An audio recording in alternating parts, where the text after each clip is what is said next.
നമസ്കാരം. ലൂസ് ടോക്കിലേക്ക് നമസ്കാരം. രാജ്മോഹൻ, നമ്മൾ യാഹ്യ സിൻവറുടെ സ്ഥാനാരോഹണമാണ് നമ്മുടെ ഇന്നത്തെ വിഷയം. അതെ, പക്ഷെ അതിലേക്ക് കടക്കുന്നതിന് മുമ്പ് ഇന്ന് വളരെ പ്രധാനപ്പെട്ട ചില സംഭവങ്ങളുണ്ടല്ലോ. തീർച്ചയായും അത് അങ്ങേറ്റം വളരെ ദുഃഖകരമായ സംഭവമാണ് ഇന്ത്യയെ സംബന്ധിച്ചത്. വളരെ ദുഃഖകരം. കാരണം നമ്മുടെ ഒളിമ്പിക്സിൽ വിനേഷ് ഫോഗോട്ടിനെ അയോഗ്യയാക്കിയ സംഭവം സത്യത്തിൽ നമുക്കത് ഭയങ്കര ഷോക്കിംഗ് ആയി. കാരണം നമ്മളെല്ലാം ഭയങ്കര സന്തോഷമായിരുന്നു. കാര്യം ഒളിമ്പിക്സിന് നമുക്കങ്ങനെ വലിയ മെഡലൊന്നും കിട്ടുന്ന പതിവില്ല. നമ്മൾ എത്ര പ്രതീക്ഷയോടെ ഇരുന്നതാണ്. അപ്പോൾ ഇങ്ങനെ ഒന്ന് സംഭവിച്ചെന്നുള്ളത് ഫൈനലിൽ എത്തിയാൽ വെള്ളിയോ സ്വർണ്ണമോ കിട്ടേണ്ടതാണ്. അപ്പോൾ എന്തെങ്കിലും ഒന്ന് ഉറപ്പാണല്ലോ. പക്ഷെ അതിന് പകരം ഇതെന്തുകൊണ്ട് ഇങ്ങനെ സംഭവിക്കുമെന്ന് മനസ്സിലാവും. അത് ഇത്ര ഇങ്ങനെ കൃത്യമായി അളക്കാറുണ്ട്. ഒളിമ്പിക്സ് പങ്കെടുത്തിട്ടുള്ള ഒരാളെന്നുള്ള നിലയിൽ പലപ്പോഴും മോദി ഇടപെട്ടിട്ടുണ്ട്. പി ടി ഉഷ അവിടെ ഉണ്ടെന്ന് തോന്നുന്നു. അവർ ഇന്ത്യൻ അസോസിയേഷൻ പ്രസിഡന്റാണ്. അടിയന്തരമായി ഇക്കാര്യത്തിൽ അവിടെ ഇടപെടണം എന്ന് പ്രധാനമന്ത്രി ആവശ്യപ്പെട്ടിട്ടുണ്ട്. എല്ലാവരും ഇക്കാര്യത്തിൽ വളരെ ഉത്കണ്ഠ. ഈ അന്താരാഷ്ട്ര കായിക മത്സരങ്ങളിൽ ആരിടപെട്ടിട്ടും കാര്യമില്ല. ഒരു കാര്യം ശ്രദ്ധിക്കേണ്ടതെന്നറിയോ, ഇപ്പോൾ ഇതിപ്പോൾ നടക്കുന്ന എവിടെയാണ്? പാരീസിൽ. പക്ഷെ അവിടുത്തെ ഫ്രഞ്ച് പ്രസിഡന്റിന് പോലും അവിടെ റോള് കാണത്തില്ല. ഈ ഒളിമ്പിക് അസോസിയേഷനാണ് പരമാധികാരി.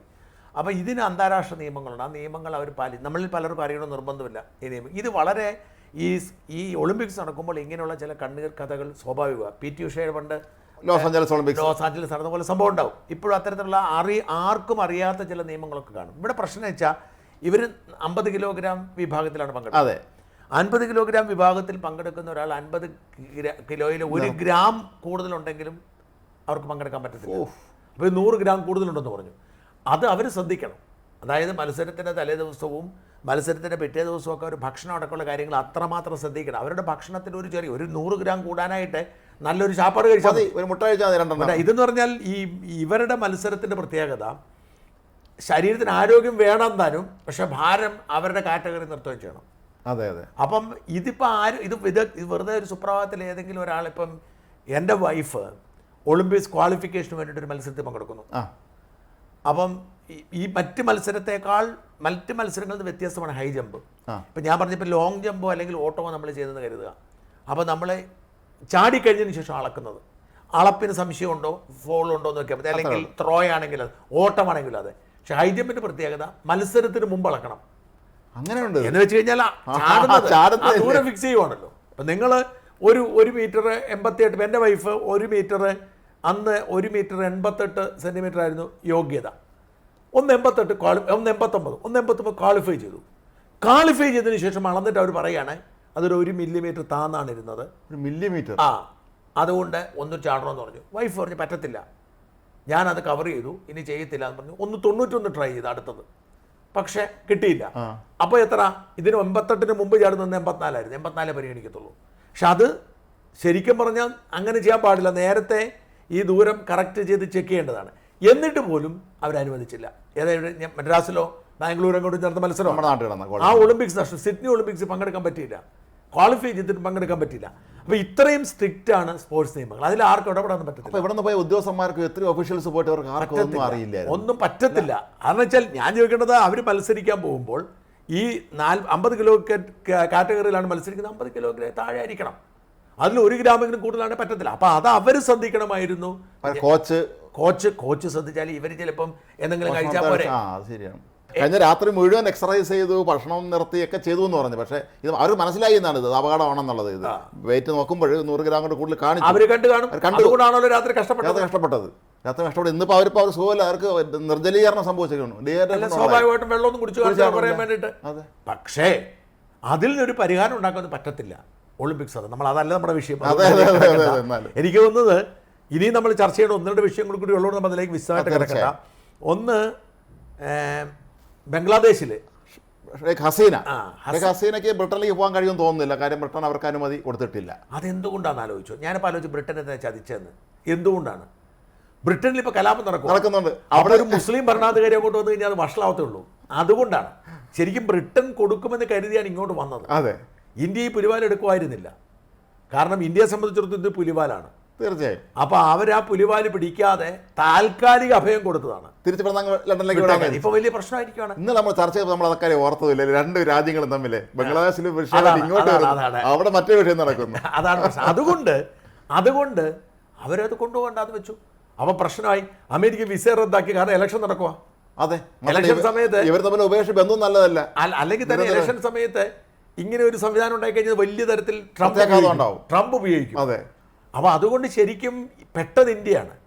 കാരണം ഇന്ത്യയെ സംബന്ധിച്ചിടത്തോളം നമ്മുടെ തെക്കും നമ്മുടെ ആലോചിച്ച് നോക്കൂ, നമ്മുടെ പടിഞ്ഞാറ് പാകിസ്ഥാനായിട്ട് പ്രശ്നം, വടക്ക് ചൈനയായിട്ട് പ്രശ്നം, മാലദ്വീപ് ചൈനയായിട്ട് പ്രശ്നം, കിഴക്കിപ്പം ബംഗ്ലാദേശുമായിട്ട് പ്രശ്നം. ഈ 4ഇടത്തും ഇന്ത്യയോട് താല്പര്യമില്ലാത്ത ഭരണകൂടം വന്നാൽ പിന്നെ അതുപോലെ തന്നെ ശ്രീലങ്കയായിട്ട് പ്രശ്നമുണ്ട്. അപ്പോൾ ഇങ്ങനെ വന്നു കഴിഞ്ഞാൽ നമുക്ക് വളരെ കുഴപ്പമാണ്. അതുകൊണ്ട് ഒരിക്കലും ഈ ബംഗ്ലാദേശുമായി ഒരു പ്രശ്നം, കാരണം ഇനി ഒരിക്കലും ഷെയ്ഖ് ഹസീന തിരിച്ചു പോകാൻ പോകില്ല, ഒരിക്കലും ഇല്ല. അപ്പം ഷെയ്ഖ് ഹസീനയുടെ പേര് പറഞ്ഞ് ഇന്ത്യക്ക് ബംഗ്ലാദേശിൽ വഴക്കുണ്ടാക്കേണ്ട കാര്യമില്ല.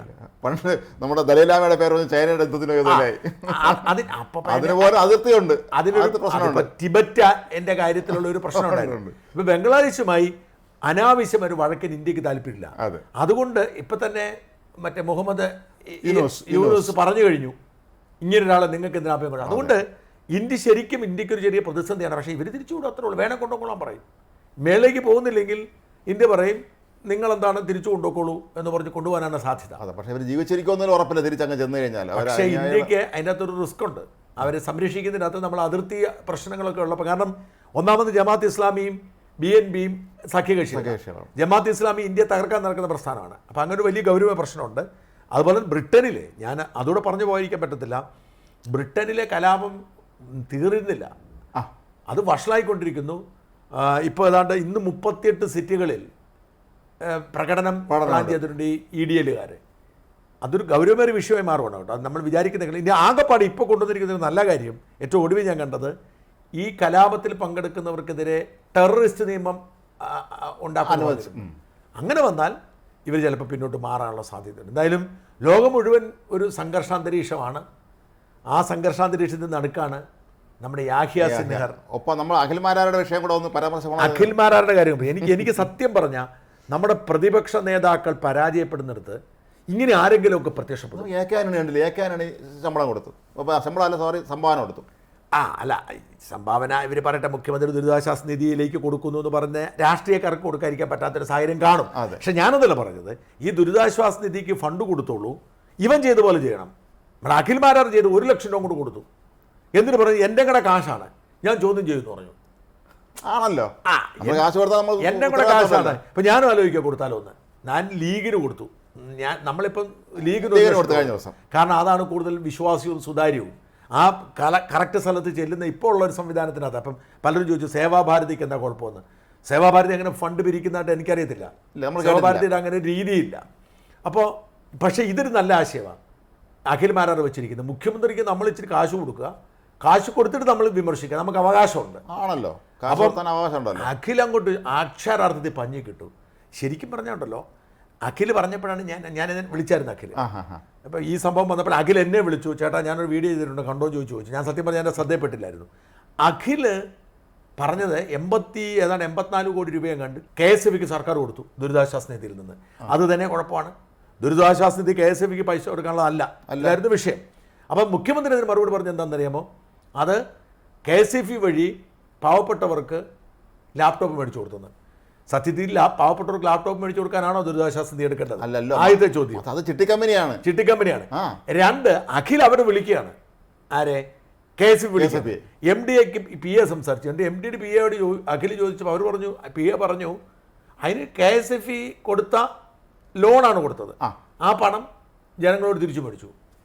അതായത് ലാപ്ടോപ്പ് കൊടുത്തവൻ 17,000 രൂപയുടെ 12,000 രൂപയുടെ പൊട്ട ലാപ്ടോപ്പാണ്, അതെല്ലാം പൊളിഞ്ഞു പോകും. അത് ഈ കൊക്കോൺ ഈ സാധനം ഒരു തട്ടിപ്പാ, ഒരു അഴിമതിയാ.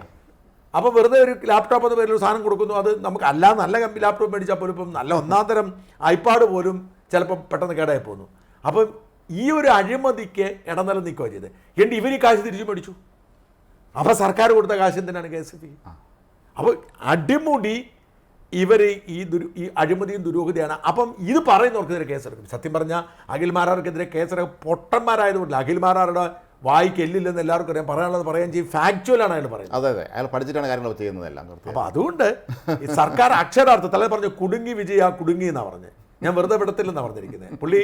കാരണം പുള്ളിക്ക് ഒരുപാട് ഫാൻ ബേസ് ഉണ്ട്. പുള്ളി എല്ലാവരും പറഞ്ഞിരിക്കുന്നത് ഇങ്ങനെ ഈ KSFയുടെ വായ്പ വഴി നിങ്ങൾ ആരെങ്കിലും ലാപ്ടോപ്പ് വാങ്ങിയിട്ടുണ്ടെങ്കിൽ നിങ്ങളൊന്ന് ചെന്ന് ചോദിക്കൂ എത്ര അടച്ചെന്നറിയാവുന്നു. അപ്പോൾ ഈ കാശ് എവിടെ പോയി? ഇത് K. ദാസന്റെ പോക്കറ്റിൽ പോയി കാണും. അല്ല, സാധ്യതയില്ലേ? എനിവേ, നമുക്ക് നമ്മുടെ വിഷയത്തിലേക്ക്. നമ്മുടെ വിഷയം യാഹിയ സിൻവറാണ്. അതെ, രാജ്മോഹൻ പറയൂ, ഈ യാഹ്യ സിൻവറയുടെ ഈ തെരഞ്ഞെടുപ്പിനെ എങ്ങനെ കാണുന്നു? ഈ യാഹ്യ സിൻവറിൻ്റെ തെരഞ്ഞെടുപ്പ് സത്യം പറഞ്ഞാൽ അതിവിചിത്രമായൊരു തെരഞ്ഞെടുപ്പ് എന്ന് വേണം പറയാം. കാരണം സാധാരണഗതിയിൽ നമ്മൾ ഒരു പ്രസ്ഥാനത്തിന് തലവനെയൊക്കെ നിയോഗിക്കുമ്പോൾ ഒന്നേ അയാളുടെ ഫിസിക്കൽ പ്രസൻസ് അയാൾ അവിടെ കാണും, അതല്ലെങ്കിൽ അയാൾ ഇല്ലാത്തപ്പോൾ പോലെ അയാൾ എവിടെ ഉണ്ടെന്ന് നമുക്ക് അറിയാമായിരിക്കും. ഈ മനുഷ്യൻ ജീവിച്ചിരിപ്പുണ്ട് എന്ന് പോലും ഉറപ്പില്ലാത്തൊരവസ്ഥയിലാണ് ഇയാളെ ഇത്രയും വലിയ ഒരു തീവ്രവാദ സംഘടനയുടെ തലവനായി നിയോഗിക്കുന്നത്. എന്തുകൊണ്ടാണ് ഇപ്പോഴും മനസ്സിലാവുന്നില്ല അത്. അല്ല, അതെങ്ങനെയാണ് അത് സംഭവിച്ചത്? എങ്ങനെയാണ് തെരഞ്ഞെടുപ്പ് സംഭവിച്ചത്? അവരുടെ പ്രധാനപ്പെട്ട തലവൻ ഇസ്മായിൽ ഹനിയ കൊല്ലപ്പെടുന്നു കഴിഞ്ഞ ആഴ്ച ഇറാൻ തലസ്ഥാനമായ ടെഹ്റാനിൽ വെച്ച്. കുറച്ച് ദിവസങ്ങളിൽ പിന്നെ പകരം ആര് എന്നുള്ള ചോദ്യം എപ്പോഴും തീവ്രവാദ സംഘടന ഉടൻ തന്നെ അടുത്ത ആൾ പ്രഖ്യാപിക്കുമല്ലോ. ഇന്നിപ്പം പ്രഖ്യാപനം വന്നിരിക്കുന്നു യാഹ്യ സിൻവർ, അതായത് ഗ്യാസയുടെ ചുമതലയുള്ള ഏറ്റവും പ്രധാനപ്പെട്ട നേതാവ് തന്നെയാണ് യാഹ്യ സിൻവർ ഇനി മുതൽ ഹമാസിൻ്റെ തലവനായിരിക്കുമെന്നാണ്. യാഹ്യ സിൻവറിനെ പുറം ലോകം കണ്ടിട്ട് എത്രയോ കാലമായി. ഇയാൾക്ക് ഹമാസിൻ്റെ പ്രധാനപ്പെട്ട നേതാക്കളുമായി പോലും ഇപ്പോൾ ബന്ധപ്പെടാൻ പറ്റാത്ത അവസ്ഥയിലാണ്. ഏതോ തുരങ്കത്തിനുള്ള ജനവാസ മേഖല എവിടെയോ ഒളിച്ചിരിക്കുകയാണ് ഇയാൾ. ഇങ്ങനെ ഒളിച്ചിരിക്കുന്ന ഒരാളെ, ഒളിവിലിരിക്കുന്ന ഒരാളിനെ തലവനാക്കിയ സംഭവമാണ് ഇപ്പോൾ നടന്നിട്ടുള്ളത്. അല്ല, ഈ ഒളിവിലിരിക്കുന്നവരെ മറ്റേ നിയമസഭ മത്സരിക്കാറൊക്കെയുണ്ടോ? മത്സരിക്കണം. പക്ഷെ ഞാനൊരു കാര്യം പറയാം. ഈ യാഹ്യ സിൻവർ എന്ന് പറയുന്ന ആൾ ഹമാസിന്റെ നേതൃനിരയിൽ 4 പ്രധാനപ്പെട്ട ആളുകൾ ഒരാളാണ്. അതായത് അവരുടെ പൊളിറ്റിക്കൽ പോളിറ്റ് ബ്യൂറോയുടെ രണ്ടാമനായിരുന്നു യാഹ്യ സിൻവർ. ഒന്നാമൻ ഇസ്മായിൽ ഹനിയ, രണ്ടാമനാണ് മുഹമ്മദ് ദൈഫ്. മുഹമ്മദ് ദൈഫാണ് സൈനിക തലവൻ. രണ്ടാമൻ ഒരു നസ്രത്തോ അങ്ങനെ കണ്ട ഒരാളുണ്ട്. അതെ. അപ്പൊ അയാളും മറ്റു രണ്ടുപേരും കൊല്ലപ്പെട്ടു. ദൈവം കൊല്ലപ്പെട്ടു, ഹനിയും കൊല്ലപ്പെട്ടു. അതൊക്കെ ഈ ദിവസങ്ങൾ നടന്നതാണ്. അപ്പൊ പിന്നെ ഇവരുടെ മുമ്പിലുള്ള 2 പേരുകൾ യാഹ്യ സിൻവറയും മറ്റേ അയാളുടെ പേര് പോലും നമുക്ക് ഓർക്കാൻ പറ്റുന്നില്ല. അയാളെ സൈന്യത്തിന്റെ രണ്ടാമനായിരുന്നു. ഇവരുടെ മുമ്പിൽ യാഹ്യ സിൻവർ ജീവിച്ചിരിക്കുമ്പോൾ ഇവർക്ക് വേറൊരാളെ വെക്കാൻ പറ്റത്തില്ല. അയാൾ മരിച്ചെന്ന് പറയാൻ പറ്റത്തില്ല. അപ്പൊ യാഹ്യ സിൻവർ മരിച്ചിട്ടില്ല. മരിച്ചെങ്കിൽ ഇസ്രായേൽ നേരത്തെ പറയും. ഇപ്പം മനസ്സിലാക്കാൻ പറ്റുന്ന കാര്യം എന്ന് വെച്ചാൽ അതിനെ ഞാനിപ്പോൾ ഈ മാധ്യമവും മീഡിയവും ഒക്കെ നോക്കി. അതിൻ്റെ ഈ ഹമാസ് മീഡിയ ഉണ്ടല്ലോ, നമ്മുടെ അൽ ജസീറയാണ് അതിൻ്റെ ടോപ്പ്. ഇവിടെ നമ്മുടെ മീഡിയ അവിടെ മാധ്യമം, ഇവരെല്ലാം ഒരേ പാറ്റേണിലാണ് റിപ്പോർട്ട് ചെയ്യുന്നത്. ഭയങ്കര രസം കേട്ടോ. അതായത് ഈ നമ്മുടെ ബംഗ്ലാദേശ് സംഭവം റിപ്പോർട്ട് ചെയ്യുന്ന പോലും അവർ വേറൊരു രീതിയിലാണ് അവർ റിപ്പോർട്ട് ചെയ്യുന്നത്. അപ്പം ഇപ്പോഴും അവരിങ്ങനെ അവിടെ എന്തോ സ്വാതന്ത്ര്യ സമരം നടന്നിരുന്നില്ല. അപ്പം ഇതുപോലെയാണല്ലോ ഇവർ ഈ പലസ്തീൻ വിഷയത്തിൽ. അപ്പം ഹമാസിൻ്റെ വിഷയത്തിൽ ഇവരൊക്കെ റിപ്പോർട്ട് ചെയ്യുന്ന ഒരു ചോദ്യം, ഈ മീഡിയ വണ്ണും മാധ്യമവും അൽ ജസീറയും ആ മാധ്യമങ്ങൾക്ക് റിപ്പോർട്ട് ചെയ്യുമ്പോൾ ചോദിക്കുന്ന ഒരു ചോദ്യം, നിങ്ങൾ അനുഭവിച്ചോ ഇസ്രായേലെ? ഇതുവരെ നിങ്ങൾക്ക് വളരെ മോഡറേറ്ററായിട്ടൊരു നേതാവ് ഉണ്ടായിരുന്നു ചർച്ച ചെയ്യാൻ. ഇനി നിങ്ങൾ ഈ കടുംപിടുത്തക്കാരൊരു ചർച്ച ഈ ആംഗിളിലാണ്. പക്ഷേ ഇയാൾ എങ്ങനെ ചർച്ച ചെയ്യും? ഇയാൾ എവിടെ പോയിരുന്നു ചർച്ച ചെയ്യും? അതാണ് ചോദ്യം. ഇപ്പം ഇസ്മായിൽ ഹനിയാളെ ഓക്കെ സമ്മതിച്ചു, അയാൾ ഖത്തറിൽ ചർച്ച ചെയ്യുന്നു, അയാൾ സിറിയയിൽ പോകുന്നു, ലെബനിലൊക്കെ പോകുന്നു, അയാൾ എല്ലാവരും വെക്കൊണ്ട് ചർച്ച നടത്തുന്നുണ്ട്. ഈ എവിടെ ഇരിക്കുകയാണെന്ന് പോലും അറിയാൻ പാടില്ലാത്ത ഇയാൾ ഇനി എങ്ങനെ ചർച്ച നടത്താൻ പോകും? അവിടെയാണ് സത്യം പറഞ്ഞാൽ ഇസ്രായേലിൻ്റെ ഒരു കെണിയിൽ ഈ ഹമാസ് വീണു എന്ന് പറയേണ്ടത്. കാരണം ഈ പറയുന്ന യാഹ്യ സിൻവർ ഇപ്പോൾ ഇസ്രായേൽ കണക്കാക്കുന്നത് ഗാസയിൽ തന്നെയുണ്ട്. ഖാൻ യൂനിസിൽ എവിടെയോ അയാൾ ഉണ്ട്. ഖാൻ യൂനിസിൽ ഒരു 10 നില അണ്ടർഗ്രൗണ്ട് കെട്ടിടത്തിൽ അടിയിലുണ്ടെന്നാണ് പറയുന്നത്. ഒപ്പം ഇയാൾ ബന്ദികളെ ചുറ്റും നിർത്തിയിരിക്കുന്നതാണ് ആണെന്ന്. ഏതെങ്കിലും തരത്തിൽ ഇയാൾ കമ്മ്യൂണിക്കേഷൻ ഗാസയ്ക്ക് പുറത്തേക്ക് നടത്തിയാൽ ഇസ്രായേൽ ട്രാക്കാൻ പറ്റും, സംശയമില്ല. അതെ, നമുക്ക് ഉദാഹരണമാണ് ഇയാളെ കൊന്നത്, ഇസ്മായിൽ ഹനിയെ കൊന്നത്. അതായത് അവര് സുരക്ഷയുടെ കാര്യത്തിൽ ഒരു കാരണവശാലും വിട്ടുവീഴ്ച ചെയ്യാതെ ടെഹ്റാൻ നോക്കിയിട്ടും ടെഹ്റാനിലെ 3 ലെയർ സെക്യൂരിറ്റി കടന്ന് സൈന്യത്തിന്റെ കീഴിലുള്ള ഗസ്റ്റ് ഹൗസിൽ ആ മുറിയിൽ ബോംബ് വെച്ച് കൊല്ലുക എന്നൊക്കെ പറഞ്ഞാൽ അതാണ് ഇസ്രായേൽ. ആ ഇസ്രായേല് ഇപ്പോൾ ഇവനെ ലോക്ക് ചെയ്തിട്ടിരിക്കുകയാണ് ഇവിടെ. ഏറ്റവും കൗതുകമുള്ള കാര്യം, യാഹ്യ സിൻവർ ആണ് ഇസ്മായിൽ ഹനിയേക്കാൾ ഇസ്രായേലിന്റെ നോട്ടപ്പുള്ളി. കാരണം ഇസ്രായേലിന്റെ 75 കൊല്ലത്തെ ചരിത്രത്തിലെ ഏറ്റവും വലിയ തിരിച്ചടിയായിരുന്നു ഒക്ടോബർ 7. ആ തിരിച്ചടി ആസൂത്രണം ചെയ്തത് യാഹ്യ സിൻവറാണ്, നടപ്പിലാക്കിയത് അയാളാണ്. അപ്പം അയാളുടെ ചരിത്രം പറഞ്ഞാൽ അയാളെ വിളിപ്പേര് എന്താണെന്ന് വെച്ചാൽ ഗാസയിലെ ബുച്ചർ, കശാപ്പുകാരൻ എന്നാണ്. ഇയാൾ 1987 മറ്റോണ് ഈ സംഘടനയിലെത്തേക്ക് വന്നത്. വളരെ പെട്ടെന്നാണ് ഇയാൾ 87 സംഘടന ഉണ്ടാവുന്നത്. അന്ന് തന്നെ ഇയാൾ ഇതിലുണ്ട്. ഇയാൾ പടിപ്പടിയായിട്ട് ഉയർന്നു വന്ന് അവസാനം ഇയാൾ വളരെ മനുഷ്യപ്പറ്റില്ലാത്ത ഒരാളാണെന്ന് പറയും, ക്രൂരനാണെന്ന് പറയും. ഇസ്രായേൽ പട്ടാളക്കാരൊക്കെ കൊന്ന കേസ് ഇയാൾ പ്രതിയായി ഇയാൾ ഇസ്രായേൽ കോടതി ശിക്ഷിച്ച് ഇയാൾ ജയിലിൽ കിടക്കായിരുന്നു അവിടെ 240 വർഷം അങ്ങാണ്ട്. അതായത് 400 വർഷം എന്തോ. 87 ഇയാൾ വളരെ ചെറുപ്പക്കാരനായിരിക്കുമ്പോഴാണ് ഇയാൾ ഈ ഇതിലേക്ക് വരുന്നത്. അതെ. ഇത് വരുന്നതിൻ്റെ പിറ്റേ വർഷം തന്നെ ഇയാൾ 2 ഇസ്രായേലി പട്ടാളക്കാരെയും കൊന്നു. ഇസ്രായേലിൻ്റെ ചാരന്മാരെന്ന നിലയിൽ 4 ഫലസ്തീനികളെ കൊന്നു. ഇതിൽ 426 വർഷമാണ് അയാളെ ശിക്ഷിച്ചത്. അവിടെയാണ് ഇസ്രായേലിൻ്റെ ആദ്യത്തെ പാളിച്ച. ഇസ്രായേൽ എന്തുകൊണ്ടാണ് ഇത്രയും വലിയ കൊലയാളികൾക്ക് വധശിക്ഷയ്ക്ക് വിധിക്കാത്തത്? ഈ ഇസ്രായേൽ ക്രൂരന്മാരാണെന്നും വംശഹത്യക്കാരാണെന്നും കണ്ടിൽ കണ്ടവരൊക്കെ വെടിവെച്ചു എന്നൊക്കെ പറയുമ്പോഴും ഇസ്രായേലിന് വധശിക്ഷ ഇല്ലാത്തത് കൊണ്ടാണോ? ഇസ്രായേൽ എന്തുകൊണ്ട് ഇത്രയും വലിയ ക്രൂരതയുള്ള ആളെ 23 വർഷം ജയിലിൽ കിടന്നു? 23 വർഷം ഇയാളെ വധശിക്ഷയ്ക്ക് വിധിച്ചാൽ പോരായിരുന്നു? അതെ. ഈ വെടിനിർത്തൽ തീരുമാനം അന്ന് താൽക്കാലിക വെടിനിർത്തൽ വന്നപ്പോൾ കുറേ പേര് വിട്ടയക്കേണ്ടി വന്നപ്പോൾ ഇയാളെ കൂട്ടത്തിൽ ഇറങ്ങി അങ്ങ് പോയി. അല്ല, അങ്ങനെയല്ല സംഭവിച്ചത്. അതായത് 2011 വലിയൊരു സംഭവം ഉണ്ടാകുന്നുണ്ട്. 2011 ആ സംഭവം എന്താണെന്ന് വെച്ച് കഴിഞ്ഞാൽ, ഒരു പട്ടാളക്കാരൻ 5 വർഷമായി ഒരു ഇസ്രായേൽ പട്ടാളക്കാരൻ ഹമാസിന് തടവിലായിരുന്നു. അയാളെ വിട്ടുകൊടുക്കാൻ നാളുകളായി ചർച്ച നടന്നിട്ട് ഒടുവിൽ പല ആളുകൾ അമേരിക്കയൊക്കെ ഇടപെട്ട് നടന്ന ചർച്ചയിൽ ഒടുവിൽ 1004 പേരെ വിട്ടുകൊടുക്കാൻ സമ്മതിച്ചു. ആ വിട്ടുകൊടുത്ത കൂടെ ഒരുപാട് ഭീകരരുണ്ടായിരുന്നു, ഇയാളുണ്ടായിരുന്നു. അതോടെ ഇയാളൊരു പുനർജന്മമാണല്ലോ. അതെ. യാഹ്യ സിൻവർ 23 കൊല്ലം ജയിലിൽ, എന്ന് വെച്ചാൽ അയാളുടെ നല്ല പ്രായം മുഴുവൻ ജയിലിൽ കിടന്നു. ഇപ്പം അയാൾക്ക് 61 വയസ്സേ ഉള്ളൂ. അതെ. 2011 അയാൾ പോകുന്നത്. എന്ന് വെച്ചാൽ 13 വർഷം മുമ്പാണ് പോകുന്നത്. അപ്പോൾ അയാൾക്ക് എത്ര 50 വയസ്സ് പോലും ഇല്ല. അതെ. അപ്പോൾ ഇയാളുടെ നല്ല പ്രായം മുഴുവൻ ജയിലിൽ കിടന്നു. അപ്പോൾ ഇയാൾ അല്ലെങ്കിൽ തന്നെ ഒരു തരത്തിലും വിട്ടുവീഴ്ചയില്ലാത്ത ഒരു മനുഷ്യൻ. അപ്പോൾ 23 കൊല്ലം ജയിലിൽ കിടന്ന വഴി ഇയാൾ ഹീബ്രു പഠിച്ചു. കാരണം ഇസ്രായേൽ ജയിലിലാണല്ലോ. ഇയാൾ ഇസ്രായേലിനെ പഠിച്ചു. അപ്പോൾ ഇസ്രായേൽ ഈ ആവശ്യമില്ലാത്ത മനുഷ്യാവകാശമൊക്കെ ഉണ്ടെന്ന് കരുതിക്കൊള്ളുക. അതെ. എന്നിട്ട് ഇയാൾ തിരിച്ചു ചെന്ന അന്നു മുതൽ അയാൾ ഒരു ഇൻ്റർവ്യൂ പറയുന്നുണ്ട്, എൻ്റെ ഭാര്യ, എൻ്റെ അമ്മ, എൻ്റെ അച്ഛൻ, എൻ്റെ മക്കൾ എല്ലാം ഹമാസ് വന്നു. ഇയാൾ കല്യാണം കഴിച്ചിട്ടില്ല. മറ്റേ പുള്ളിക്ക് എത്ര 4 ഭാര്യമാരും 13 മക്കളുണ്ട്. ഇയാൾ കല്യാണം കഴിച്ചിട്ട് ഇയാൾ അയാളുടെ ഊർജവും സമയം മുഴുവൻ ഹമാസിന് വേണ്ടി ചെലവഴിച്ചു. എന്നിട്ട് ഇയാളെ 2007 ആയപ്പോഴത്തേക്ക് ഇയാൾക്ക് അവിടുത്തെ പൂർണ്ണ ചുമതല കിട്ടി തുടങ്ങി. അയാൾ പോളിറ്റ് ബ്യൂറോ കയറി. 2017 ആയപ്പോഴേക്കും ഗാസയുടെ മറ്റേ അങ്ങോട്ട് പോയി, ഹനിയയ്ക്ക് പോയി, രണ്ടാമനായി.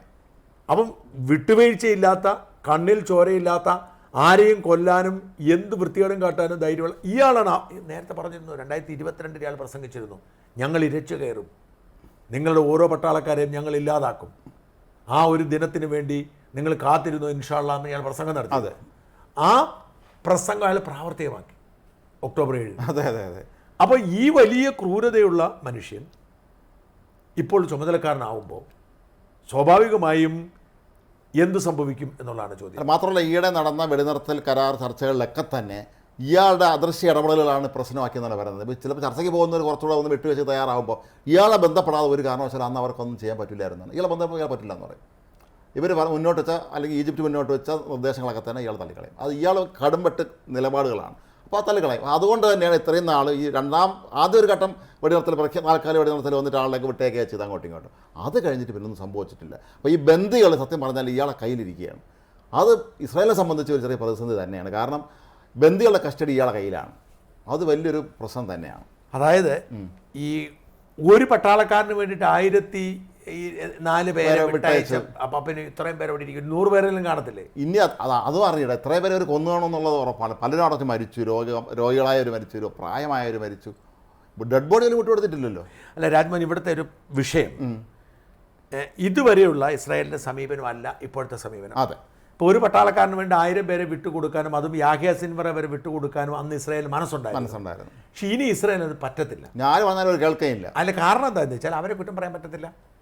കാരണം അവരുടെ രാജ്യത്തെ അതുവരെ എന്ന് പറഞ്ഞാൽ ഈ ഗാസയിലും വെസ്റ്റ് ബാങ്കിലുമൊക്കെ കാവൽ നിൽക്കുന്ന അല്ലെങ്കിൽ ഇടപെടുന്ന ഇസ്രായേൽ സൈനികരെ കുത്തിക്കൊല്ലലാണ്. അല്ലെങ്കിൽ സ്കൂൾ കുട്ടികളെയൊക്കെ പറഞ്ഞ അങ്ങനെ കൊല്ലുന്നു. ഈ കൊല്ലുന്നവരെ ആണ് ഇസ്രായേൽ തിരിച്ചു കൊണ്ടിരുന്നതും പിടിച്ച് ജയിലിലിട്ടിരുന്നതും. അതുപോലെ തന്നെ ഇവരും റോക്കറ്റ് ആക്രമണം നടത്തുന്നു, അല്ലെങ്കിൽ ഇവരുടെ ദേവാലയത്തിലേക്ക് കയറാൻ, ഇങ്ങനെ ചില ശ്രമങ്ങൾ നടക്കുമ്പോഴാണ് ഇസ്രായേൽ ബോംബിടുന്നതും തിരിച്ചിടുന്നതും. അത് 2-3 ദിവസം നീണ്ടു നിൽക്കും. ഒരു 10-100 പേര് ചാവും, അതോടെ അവസാനിച്ചിരുന്നു. അപ്പം ഇങ്ങനെ സംഭവിക്കും എന്നാണ് ഇവർ പ്രതീക്ഷിച്ചത്. അതെ അതെ. പക്ഷേ ഈ 1200 പേർ കൊല്ലപ്പെട്ടതോടെ, 200 പേർ തടവിലാക്കിയതോടെ ഇവിടെ ഇനി വിട്ടുവീഴ്ച ചെയ്താൽ സംഭവിക്കാൻ പോകുന്നതെന്ന് വെച്ചാൽ ഇസ്രായേൽ ജനതയ്ക്ക് സുരക്ഷാ ഫീലിംഗ് ഇല്ല. ഇപ്പോൾ തന്നെ അവിടെ പ്രതിഷേധങ്ങൾ ശക്തമാണ്, വളരെ ശക്തമാണ്. അപ്പോൾ അവർക്കവിടെ ഇസ്രായേൽ ജീവിക്കാൻ കഴിയില്ല എന്നൊരു തോന്നലുണ്ടാവും. മാത്രമല്ല വേറൊന്നുള്ളത്, ഇപ്പം ഹമാസ് മാത്രമല്ലല്ലോ, ഹിസ്ബുള്ള ഒരു വശത്ത് നിന്ന് ആക്രമിക്കുന്നുണ്ട്, മറുവശത്ത് നിന്ന് ഹൂത്തി മുതൽ ആക്രമിക്കുന്നുണ്ട്. ഇപ്പോൾ അല്ല, ഹൂത്തികളുടെയും ഹിസ്ബുള്ളയുടെയും ആക്രമണം വെറും പടമാണ്. നമ്മളെ മനസ്സിൽ അത് ഒന്നാമത്തെ കാര്യം, അവർ ഇറാൻ കൊടുക്കുന്ന ആയുധവും ഇറാൻ കൊടുക്കുന്ന പരിശീലനം മാത്രമേ അത്രയേ ഉള്ളൂ. അവർക്ക് തന്ത്രങ്ങളൊന്നുമില്ല. തന്ത്രമില്ല. അവരവരുടെ രീതിയിൽ കുറേ ഇതുപോലെ കോർഡിനേറ്റഡോ ഒന്നുമില്ല. കുറേ മിസൈൽ വിടുന്നു, കുറേ ഡയലോഗ് അടിക്കുന്നു. ഇപ്പോൾ ഇന്നലെ രസമുള്ളൊരു സംഭവം ഉണ്ടായി, രാജ്മോഹൻ സുധു എനിക്കറിയത്തില്ല. അതായത് ഹിസ്ബുള്ളയുടെ തലവൻ ഇയാൾ നസറുള്ള. അപ്പോൾ ഇവർ ഈ നമ്മുടെ ഹമാസിനെ പോലല്ല, ഹമാസ് കുറച്ചുകൂടെ നിശബ്ദമായാണ് പ്രവർത്തിക്കുന്നത്. അവർ മറ്റൊരു പ്രഖ്യാപനങ്ങൾ അപ്പോൾ ഇടയ്ക്കിടയ്ക്ക് പ്രഖ്യാപിക്കും.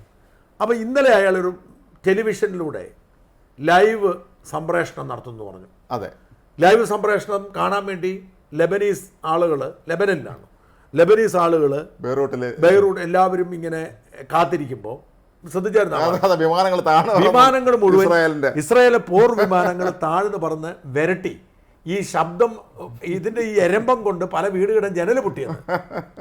അല്ല, ആലോചിക്കുക, ആളുകൾക്ക് ജനൽ തുറന്നിട്ട് വന്നതാണ്. അപ്പൊ ഈ ഇസ്രായേൽ തിരിച്ച് അവരെ വിരട്ടുവാ, അവൻ ഇവരെ. പക്ഷെ അതുപോലല്ല ഹമാസ്.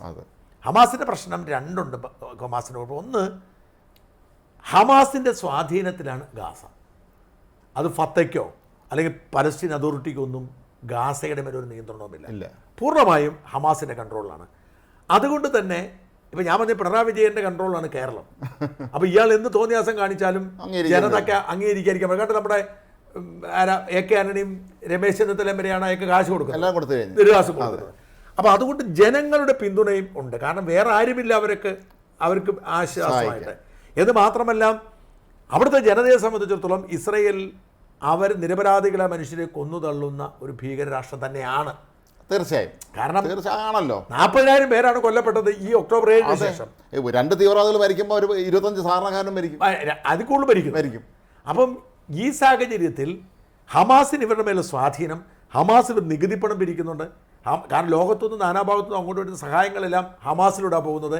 മാത്രമല്ല ഗാസ വലിയൊരു ടണലാണല്ലോ, അതിനിടയിൽ ഒരു സുരക്ഷിതം. ഇത്തരം സുരക്ഷിതത്വമൊന്നും ഹൂത്തിക്കോ മറ്റവർക്കും ഇല്ല.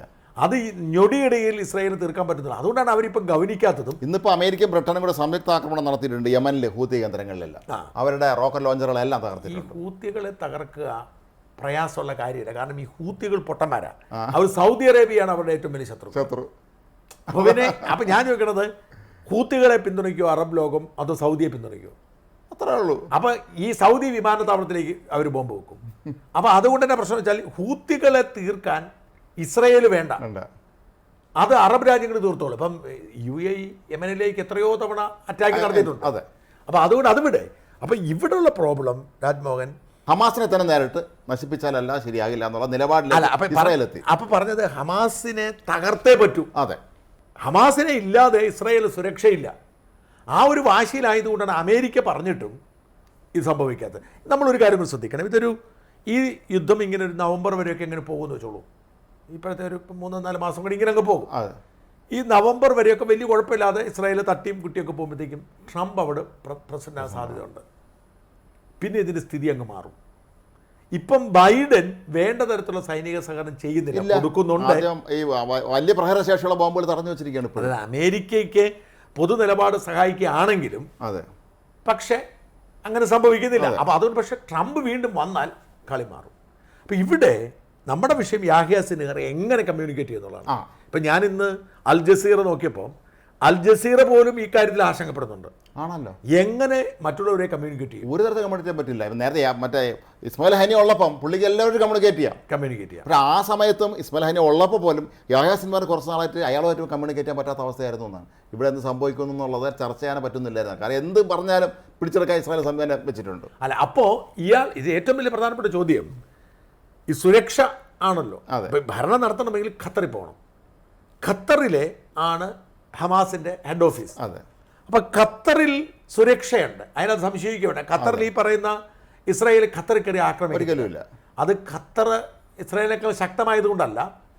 ഖത്തറിനെ ആക്രമിച്ചാൽ അറബ് ലോകത്തുണ്ടാകുന്ന ഒരു ഖത്തറിനെയോ സൗദിയോ ഇറാനെ ആക്രമിക്കാം. പക്ഷെ ഈ പറയുന്ന ലെബനനെയോ സിറിയയോ ആക്രമിക്കുന്ന കുഴപ്പമില്ല. ഖത്തർ അങ്ങനെയല്ല. ഈവൻ യമനിനെ ആക്രമിച്ചാലും കുഴപ്പമില്ല, ഇറാനെ ആക്രമിച്ചാൽ കുഴപ്പമില്ല. പക്ഷേ ഖത്തറിനെയോ സൗദിയെയോ UAEയോ അല്ലെങ്കിൽ ബഹ്റൈനെയോ അത്തരത്തിലുള്ള കുവൈറ്റിനോ അത്തരത്തിലുള്ള ഒരു രാജ്യത്തെയും ഒന്നും ചെയ്യാൻ പറ്റത്തില്ല. ആ രാജ്യത്ത് കടന്ന് ആക്രമണം നടത്തിയാൽ മുസ്ലിം ലോകം ഒന്നിക്കും. ഇപ്പോൾ സൗദിയും UAEയും ഒക്കെ മാനസികമായി ഇസ്രായേലിനൊപ്പം. ഖത്തറിനല്ല എങ്കിൽ പോലും ഖത്തർ എതിരല്ല. ഖത്തർ എതിരല്ല. അപ്പം അതുകൊണ്ടാണല്ലോ അപ്പം ഖത്തറിൻ്റെ സുരക്ഷാ താവളത്തിലാണ് ഹമാസ് പ്രവർത്തിക്കുന്നത്. പക്ഷെ അവിടേക്ക് എങ്ങനെ എത്തപ്പെടും? ഒരു വഴിയില്ലേ അവിടെയാണ്. യാഹ്യ സിൻവറിന് പുറത്തേക്ക് ഇറങ്ങാൻ വഴിയില്ല. കാരണം ഈ ഭൂഗർഭ തുരങ്കങ്ങൾ പലതും പല സ്ഥലങ്ങളിലേക്കാണ് തുറന്നു വെച്ചത്. ഇതിൻ്റെ എല്ലാം ഈ എൻട്രി ഇവർ അടച്ചു കഴിഞ്ഞു, തകർത്ത് കഴിഞ്ഞു. എല്ലാം തകർത്തിരുന്നില്ല, കുറച്ച് വേണം. കാരണം വെച്ചാൽ അവിടെ ആണല്ലോ ഇവിടെ ഉള്ളത്. പക്ഷെ അത്രയ്ക്കും കാവൽ കാണും, നിരീക്ഷണം കാണും, സർവൈലൻസ്. എൻട്രി എല്ലാം കണ്ടുപിടിക്കാൻ പറ്റത്തില്ല. അതായത് ഇതിനകത്ത് നമ്മൾ ശ്രദ്ധിക്കുന്ന കാര്യം, ഇവർ എത്ര പരിശ്രമം നടത്തിയിട്ടും എൻട്രി മൊത്തം ഒന്നും കണ്ടെത്താൻ കഴിയില്ല. കാരണം ഈ നഗരം മുഴുവൻ ആശുപത്രികൾ ഉണ്ടാവാം, സ്കൂളുകൾ, ഇതൊക്കെ ആയിരിക്കും. അപ്പൊ ഇവർക്ക് ഈ ആശുപത്രിയിൽ തകർക്കാൻ പറ്റുമോ? കുറേയൊക്കെ തകർത്തു. അവർക്ക് സൂചന ഉള്ളിടത്ത് മാത്രമേ തകർക്കാൻ പറ്റത്തുള്ളൂ. അപ്പം ഇതിനിടയിൽ എൻട്രി പോകാൻ പറ്റത്തില്ല, ഈ ടണൽ മൊത്തം തകർക്കാനും പറ്റത്തില്ല. പക്ഷേ ഇവിടെ നിന്നുള്ള എല്ലാ കമ്മ്യൂണിക്കേഷനും ഇസ്രായേലിന് കിട്ടും. അതാണ് ഗാസയിൽ നിന്ന് ഇയാൾക്ക് ഖത്തറിൽ പുറത്ത് ഗാസയ്ക്കിട്ട ടണലിൻ്റെ അകത്ത് അടുത്ത് വരുന്നവരോട് സംസാരിക്കാനല്ലാതെ ആ ടണലിൻ്റെ അകത്തുനിന്ന് ഇയാൾക്ക് എന്തെങ്കിലും ഒരു ഇലക്ട്രോണിക് ഉപകരണത്തിനോട് കമ്മ്യൂണിക്കേറ്റ് ചെയ്യാൻ പറ്റില്ല. കഴിഞ്ഞാൽ ഇയാൾ ഇതിന് വെളിയിറങ്ങാനും കഴിയില്ല. ഇയാൾ ഹമാസിന്റെ തലവനാണെന്ന് പറഞ്ഞ് അവിടെ ഇരിക്കും. പുറത്ത് കടന്നാൽ തല കൊണ്ടുപോകും, ഉറപ്പ്. ഇസ്രായേൽ അതിനുള്ള എല്ലാ സംവിധാനങ്ങളും ഒരുക്കിയിട്ടുണ്ട്. കുറച്ചാൾ മുമ്പ് ഇയാൾ പുറത്തിറങ്ങി നടന്നിരുന്നു ഗാസയിലെ തെരുവുകളിൽ കൂടെ, ഇത്രയും ശക്തമാകുന്നതിന് മുമ്പ്. ഒക്ടോബർ 7 കഴിഞ്ഞോ? അല്ല, ഒക്ടോബർ കഴിഞ്ഞിട്ട് ഒരിക്കൽ മാത്രമേ അയാൾ തെരുവുകളിൽ പ്രത്യക്ഷപ്പെട്ടു, അല്പനേരത്തേക്ക്. പറഞ്ഞിട്ട് തിരിച്ചാണ് പോയത്. പല ആൾക്ക് ഇയാൾ ആരെന്ന് മനസ്സിലായില്ലായിരുന്നു. പിന്നീടാണ് മനസ്സിലായത് ഇയാളാണ് കക്ഷി എന്നുള്ളത്. ഇസ്രായേൽ അങ്ങനെ വിടേണ്ടതല്ലോ. അല്ല, പക്ഷെ അതിനുമ്പ് ഇയാൾ വെക്കണം. ഇയാൾ ഒരുപാട് നേരം നിന്നില്ല. എന്നാലും ഇസ്രായേൽ അല്ല, അപ്പൊ ഇത്ര യുദ്ധം ശക്തമായിട്ടില്ലായിരുന്നു ആ സമയത്ത്. അല്ല, എന്നാലും ഒക്ടോബർ 7 കഴിഞ്ഞു. ഇയാൾ ചിലപ്പോൾ പെട്ടെന്ന് തിരിച്ചറിയാത്തതായിരിക്കും ചിലപ്പോൾ. ഇവരൊക്കെ വേറെ രൂപത്തിൽ. പക്ഷേ ഇസ്രായേലിന് അങ്ങനെയാണ് ഇസ്രായേലിന്റെ ഭാഗത്ത് വീഴ്ചയുണ്ട്. കാരണം ഇസ്രായേൽ കാണിച്ച ഏറ്റവും വലിയ ചരിത്രപരമായ മണ്ടത്തരം എന്ന് പറയുന്നത് രണ്ടാണ്. ഒന്ന്, ഈ ഒരു പട്ടാളക്കാരൻ കൊല്ലപ്പെട്ടാൽ പോട്ടെ എന്ന് കരുതാതെ ഈ 2011 1000 പേരെ വിട്ടയക്കരുത്. അത് ഇത്ര വലിയ ഭീകരത വിട്ടയച്ച ഇസ്രായേൽ കാണിച്ച ഒരു മണ്ടത്തരമാണ്. രണ്ടാമത്, ഇവരെ അണ്ടർ എസ്റ്റിമേറ്റ് ചെയ്ത് ഇവരിങ്ങനെ അറ്റാക്ക് ചെയ്യുമെന്ന് കണ്ടെത്താനോ അത് പ്രതിരോധിക്കാൻ അവർക്ക് കഴിഞ്ഞു. ഇത്ര വലിയ ചാര സംവിധാനം ഇത് ഇസ്രായേലിൻ്റെ ഭാഗത്തൊരു വീഴ്ച. ഇനി ആ വീഴ്ച വരത്തില്ല എന്ന് കരുതാം. പക്ഷേ ചോദ്യം ബാക്കിയാണ്, എങ്ങനെ ഇയാൾ ഈ ഹമാസിനെ കോർഡിനേറ്റ് ചെയ്യും? ഒരു പക്ഷേ ഇവർ അവകാശപ്പെടുന്നത് പോലെ, നമ്മുടെ ഇസ്രായേൽ അവകാശപ്പെടുന്നത് പോലെ ഹമാസിൻ്റെ വേരറക്കുന്നതിനുള്ള ഒരു കൃത്യമായ പദ്ധതിയുടെ ഭാഗം തന്നെ ആവാം ഈ സ്ഥാനാരോഹണം. കാരണം ഇപ്പം ഇസ്മായിൽ ഹാനി പോയി, ദൈഫ് പോയി. ഇനി ഞൊടിയിടയിൽ ഇയാളുടെ ജീവനെടുക്കാൻ അവർക്ക് കഴിയും. ഇന്നും ഗാസയിൽ അതിശക്തമായ തോതിൽ ആക്രമണം നടക്കുന്നുണ്ട്. ജനവാസ മേഖലകളിൽ കടന്നു നിന്ന് അവിടുത്തെ റോക്കറ്റ് ലോഞ്ചറുകളൊക്കെ തകർത്ത് കഴിഞ്ഞു ഇന്നും. അപ്പം കൃത്യമായിട്ട് ഇയാൾ എവിടെ ഇരിക്കുന്നു എന്നുള്ളതാണ് ഇവർ പ്രധാനമായിട്ട് അവർക്ക് അറിയേണ്ടത്. വല്ല വീടിനകത്ത് ഒളിച്ചിരിക്കാവാൻ സാധ്യത ഉണ്ടെന്നാണ് ഇപ്പം പറയപ്പെടുന്നത്. ഭൂഗർഭ അറ ആയിരിക്കില്ല, അവിടെ നിന്ന് പുറത്ത് വന്ന് കാണാൻ സാധ്യത. കാരണം ഈ മുഹമ്മദ് ദൈഫ് അറയ്ക്കകത്താണ് താമസിച്ചിരുന്നത്. അപ്പോൾ അയാൾ അവിടെ അപകടമാണെന്ന് കണ്ടാണ് തിരിച്ച് പുറത്തുനിന്ന് മറ്റേ വില്ലയിൽ അയാളെ പഴയ ഹമാസ് സുഹൃത്തിനെ കാണാൻ പോയത്. അപ്പോഴും പിടികൂടിയത്. അപ്പോൾ ഇയാൾ എവിടെയാണെന്നുള്ളതാണ് ഒരു പ്രശ്നം. സിൻവർ അല്ല, എന്തായാലും സിൻവർക്ക് അധികം ആയുസുണ്ടാവില്ല. ഈ സിൻവറോട് പോയാൽ ഇവർക്ക് തലയെടുപ്പുള്ള നേതാക്കൾ പണ്ട് നമ്മുടെ ഈ മലപ്പുറത്തെ ടൗൺ ഹാളിൽ പ്രസംഗിച്ച കക്ഷി കാണും. അവിടെ അഭിസംബോധന കക്ഷി കാണുമായിരിക്കും, നമ്മുടെ മലപ്പുറംകാരൻ അല്ലേ? അപ്പം അറിയില്ല, സിൻവറോട് പോയാൽ ഈ കഥ കഴിയും. ഒരു കാര്യം തീർച്ചയാണ്, ഇതിവർ ഈ ഹമാസ് ഇനിയെങ്കിലും മനസ്സിലാക്കേണ്ട ഒരു കാര്യം, ഇസ്രയേലിന് പിന്മാറാൻ പറ്റില്ല ആര് പറഞ്ഞാലും. അതെ, അത് അവരുടെ പ്രശ്നം. ഇസ്രയേലിന് ആര് പറഞ്ഞാലും പിന്മാറാൻ പറ്റില്ല. കാരണം അവരുടെ നിലനിൽപ്പിൻ്റെ പ്രശ്നമാണ്. അമേരിക്ക ഐക്യരാഷ്ട്രസഭയെ പറഞ്ഞിട്ടുമല്ലോ, അവർ വഴങ്ങിയില്ലല്ലോ. വഴങ്ങിയില്ല, കോടതി ഉത്തരവിട്ടില്ല, ഇന്റർനാഷണൽ കോടതി ഉത്തരവിട്ട്. അവർക്ക് എന്നാ പ്രശ്നം? അപ്പം അതൊന്നും അവർ ബാധിക്കത്തില്ല, അവരുടെ നിലനിൽപ്പിൻ്റെ പ്രശ്നമാണ്. ഈ രാജ്യാന്തര നിയമങ്ങളുടെയൊക്കെ പ്രശ്നം അതിലെ ഒരു രാജ്യാന്തര നിയമങ്ങൾ ആളുകൾ പാലിക്കേണ്ടെന്ന് വെച്ചാൽ പാലിക്കത്തില്ല. ഇപ്പം എത്രയോ രാജ്യങ്ങൾക്ക് ഉപരോധം ഏർപ്പെടുത്തും, എല്ലാം സംഭവിക്കുന്നുണ്ടോ? ദക്ഷിണ കൊറിയക്ക് ഉപരോധം ഏർപ്പെടുത്തിയിട്ടുണ്ട്, ഇറാനും ഉപരോധം ഏർപ്പെടുത്തും, റഷ്യക്ക് ഉപരോധം ഏർപ്പെടുത്തും. റഷ്യക്ക് എന്തും പറ്റും? റഷ്യ റൂബിളിൻ്റെ വില പോലും തന്നില്ല. ഇല്ല, അതിൽ ഇറാനെ ആരെല്ലാം ഉപരോധം ഏർപ്പെടുത്തിയിട്ടുണ്ട്. അപ്പം അതുകൊണ്ട് ഇതിനകത്തൊരു കഥയില്ല. ഇവിടെ ആദ്യം ഫലസ്തീനിലെ ജനതയെ സ്നേഹിക്കുന്ന മനുഷ്യരോട് ഒരു കാര്യം മാത്രമേ പറയാനുള്ളൂ. ഫലസ്തീൻ ജനതയെ നിങ്ങൾ ആത്മാർത്ഥമായി ഇഷ്ടപ്പെടുന്നുണ്ടെങ്കിൽ ഹമാസിനോട് പണി അവസാനിപ്പിക്കാൻ പറയണം. അതെ, ഹമാസ് ആയുധം വെച്ച് കീഴടങ്ങിയാൽ ഒരു കാര്യം വ്യക്തമാണ്, 75 കൊല്ലമായി ഇസ്രായേൽ രൂപീകരിച്ചിട്ട് ഇസ്രായേലിനെ ഇല്ലാതാക്കാൻ കഴിയില്ല. ഇസ്രായേലിനെ ഭൂപടത്തിൽ നിന്ന് ഒഴിവാക്കാനോ ഇസ്രായേലിൻ്റെ ഭൂപ്രദേശം കൂടി ഫലസ്തീൻ്റെ ഭാഗമാക്കാനോ പറ്റൂല. ഇവിടെ പലരും പറഞ്ഞ് പ്രചരിപ്പിക്കുന്നത് ഹമാസ് പാലസ്തീനും ഒന്നാണെന്ന രീതിയിലാണ് നമ്മുടെ നാട്ടിലൊക്കെ. അതാണ് അവിടുത്തെ ഒരു പ്രശ്നം. അപ്പോൾ അതുകൊണ്ട് അതേസമയം ഇസ്രായേലിൽ ചില അധിനിവേശം നടത്തിയിട്ടുണ്ട്. വെസ്റ്റ് ബാങ്ക് അടക്കം ഗോലൻ കുന്നുകൾ. അപ്പോൾ അതൊക്കെ അവർ വിട്ടുകൊടുക്കണം. അത്തരത്തിൽ ഇസ്രായേൽ നടത്തിയിരിക്കുന്ന, അതായത് ഇസ്രായേൽ രൂപീകരണ സമയത്ത് എന്തായിരുന്നു ഇസ്രായേൽ, അതിനപ്പുറത്തേക്ക് ഇസ്രായേൽ നടത്തിയിരിക്കുന്ന അധിനിവേശങ്ങളെല്ലാം വിട്ടുകൊടുത്തുകൊണ്ട് ഫലസ്തീനെ സ്വതന്ത്ര രാജ്യമാക്കുക. പക്ഷേ ഹമാസിനെ പോലെ ഭീകര സംഘടന ഇല്ല, ഒരിക്കലും പ്രവർത്തിക്കാൻ അനുവദിക്കരുത്. അവർക്ക് അതിൻ്റെ ഒരു സുപ്രമസി, അപ്പർ ഹാൻഡ് വരാൻ ഒരിക്കലും സമ്മതിക്കില്ല. ആ ഭീകര സംഘടനയെ ഇല്ലാതാക്കി ഇസ്രായേലിന് സ്വതന്ത്രമായി ജീവിക്കാനും വർക്ക് ചെയ്യാനും അനുവാദം കൊടുത്താൽ മാത്രമേ ഈ പ്രശ്നം പരിഹരിക്കപ്പെടൂ. ഇത് ഫലസ്തീൻ ജനതയുടെ സുരക്ഷയ്ക്ക് വേണ്ടിയുള്ളൊരു പരിഹാരമാണ്. നമ്മുടെ മുല്ലപ്പെരിയാറിൻ്റെ കാര്യം പറഞ്ഞാലും കേരളത്തിന് സുരക്ഷ, തമിഴ്നാട് വെള്ളം. ഇതേപോലെ തന്നെ ഇസ്രായേലിന് സുരക്ഷ, ഫലസ്തീൻ ജനതയ്ക്ക് ജീവിതം, സ്വസ്ഥ ജീവിതം. ഇത് രണ്ടും ഉറപ്പാക്കിയാൽ മാത്രമേ ആ പ്രശ്നത്തിന് പരിഹാരം ഉണ്ടാവത്തുള്ളൂ. മുല്ലപ്പെരിയാറും ചൂട് പിടിച്ചു തുടങ്ങി. തീർച്ചയായും ജനങ്ങളെല്ലാം നമ്മളൊക്കെ എത്ര പേരെ വിളിക്കുന്നത്, ജനങ്ങൾ പ്രതികരണം തുടങ്ങി. നമ്മളത് ക്യാമ്പയിൻ പോലെ ഏറ്റെടുക്കാൻ തുടങ്ങി. ഇപ്പം മുല്ലപ്പെരിയാറിൻ്റെ ഒരു ജനങ്ങളുടെ പെറ്റീഷൻ 18 ലക്ഷം പേര് ഒപ്പിട്ട് കഴിഞ്ഞു. 18 ലക്ഷം പേരെ, ലക്ഷക്കണക്കിന് ആളുകൾ ബാധിക്കുന്ന വിഷയമാണ്. അത് തന്നെയാണ്. പക്ഷേ അവിടെ അവർ ഉയർത്തുന്ന മുദ്രാവാക്യം കേരളത്തിന് സുരക്ഷ, തമിഴ്നാട് ജലമെന്ന്. അതുപോലെ തന്നെ ഇസ്രായേലിന് സുരക്ഷ, ഫലസ്തീന് ജീവിതം, അവർക്ക് സ്വസ്ഥ ജീവിതം. ഇത് മാത്രം പരിഹാരം ഉണ്ടാവത്തുള്ളൂ. ദയവായി ഈ ഫലസ്തീൻ്റെ പേര് പറഞ്ഞ് ഹമാസിനെ ന്യായീകരിക്കുന്നവർ മനസ്സിലാക്കുക, ഹമാസ് എന്ന തീവ്രവാദി സംഘടന അവിടെ ഉള്ളിടത്തോളം കാലം ഒരു കാരണവശാലും ഫലസ്തീൻ ജനതയ്ക്ക് സമാധാനവും സന്തോഷവും കിട്ടില്ല. ഇപ്പോൾ അവർ ഒരാളെ യാഹ്യ സിൻവറെ തലവനാക്കിയിരിക്കുന്നു. യാഹ്യ സിൻവറിന് പുറത്തു വരാൻ പോലും കഴിയില്ല. പുറത്ത് വന്നാൽ ആളത്തിൽ നിന്നും പുറത്തേക്ക് എപ്പോൾ വരുന്നു അപ്പോൾ തലയെടുക്കാൻ കാത്തിരിക്കുകയാണ് ഇസ്രായേൽ. നന്ദി, നമസ്കാരം.